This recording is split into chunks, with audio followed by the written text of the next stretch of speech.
G'day everyone. Today we're going to go through how to fit a reverse camera and a compatible head unit to any vehicle. A lot of vehicles nowadays come standard with a reverse camera, but back in the day they didn't. So here is how to retrofit one to any vehicle. Let's get started.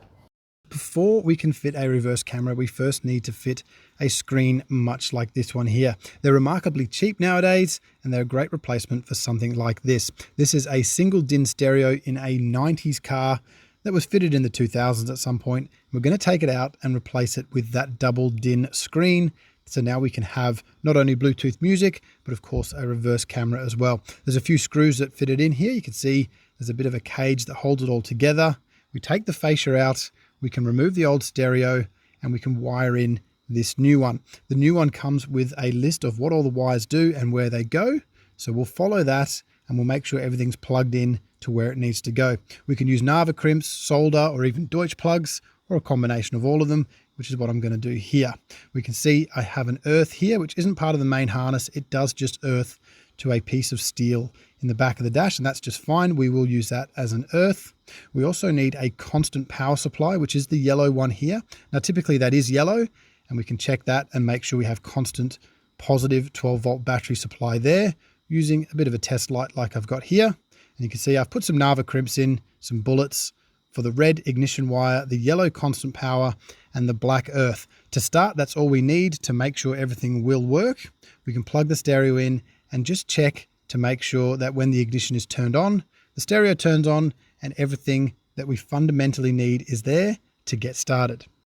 Now, I bought a double DIN fascia for this particular car. I didn't really want to butcher the OEM one, but of course you can cut out that center section to take a double DIN stereo, or even use a single DIN with a reverse camera.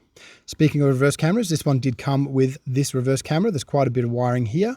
We have the red and black cable that is for powering up the camera. We'll get our power from the reverse lights. We have a trigger wire, which will also come from the reverse lights. And we have the other end of the trigger wire, which will tell the stereo to turn on into reverse camera mode. And of course, we got the camera that came with it as well. So in order to hook that camera up, we need to plug in to the pink wire of the stereo. It tells us this in the book and on the bottom of the stereo. I'm going to just use a Nava crimp on that one there, and we will attach one end of the trigger wire to the pink wire. It doesn't matter, each end of that cable is identical, and that's going to tell the screen to turn on into reverse camera mode. Of course, the stereo has a plug that says camera on it, so we're going to plug the yellow wire into that. And before we go any further, I am just going to check to see if there is power at one of the headlight ports on this particular harness, because we need it to dim when we turn the headlights on. Here's a brief description of what everything should do and everything I used on this car. Once all that's plugged in, we can actually test the camera. Now, I'm testing it with a little battery here. That battery is simulating the reverse lights. We have two powers and an earth, two to power up the camera, and the other is the trigger wire from the camera to tell the screen to turn on. We can see here it works. We just got to make sure we get the camera the right way up. This particular camera has lights on it. I didn't actually know that, but they turn on when they're powered up through the power and earth wires. And we need to mount the camera upside down. It mounts hanging from the bracket, much like this, if we want the picture to be the right way up. Okay, next we're going to look at where we want to hang the camera from. In my case here, there's a grommet to allow the wires to exit the vehicle. That's in a good spot there. And we want to hang the camera round about there in my car. He wants to be upside down, of course, so the picture's the right way up, and also nice and central. If it's not central, it will look weird when you're trying to reverse park the vehicle. I've pushed the wires through for the camera through that grommet, the red and the yellow one separately. They went through okay, and then we can replace the grommet and everything looks kind of factory.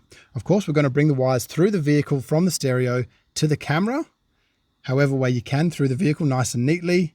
And then we're going to jump in to this reverse light power cable. It's the only cable in the car that's OEM that we have to cut. Unfortunately, there's no better way to get in here really. And I'm going to split it with a Deutsch splitter. This allows us to have one power in and two of every pin, including power in this case, out. So we have the power coming in from the reverse lights and then power out to the reverse light. And then we also have another power out that's going to power the trigger wire and the camera. I loop them two together. They're very thin wires, so I put them together into one pin. So the power for the camera and the trigger wire are both coming out of the second Deutsch plug. and the reverse light still has power as well. That's the best way I found to split it, but you can split it however you need to, just as long as you can grab some power out of that reverse light. And I've just earthed it, that's the earth for the camera, to an earth that was already used at the back of the vehicle. Of course, then we can test it out. When we put it in reverse with the ignition on, the reverse lights turn on, and that triggers the camera and also tells the stereo to go into reverse light mode. And of course, we retain the standard reverse lights of the vehicle as well.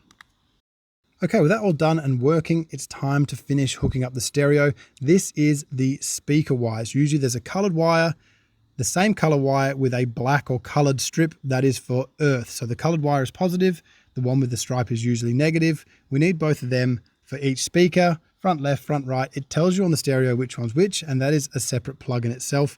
And I put them all through an 8-pin Deutsch plug. We can also test to make sure when we turn the lights on, the stereo does dim down. There's nothing worse than driving at night with a very bright stereo. We also check to make sure Bluetooth and every other feature works on the stereo before bolting everything back down. Of course, I've got 2 screws at the top, 2 in the center, and there's 2 clips at the bottom for this particular stereo. And this fascia, where we lost some clips earlier, we recovered those, and that clips over the top to keep things neat and tidy. And everything should look like that. And we should have a reverse camera and a much safer vehicle with Bluetooth capability. Thank you very much for watching.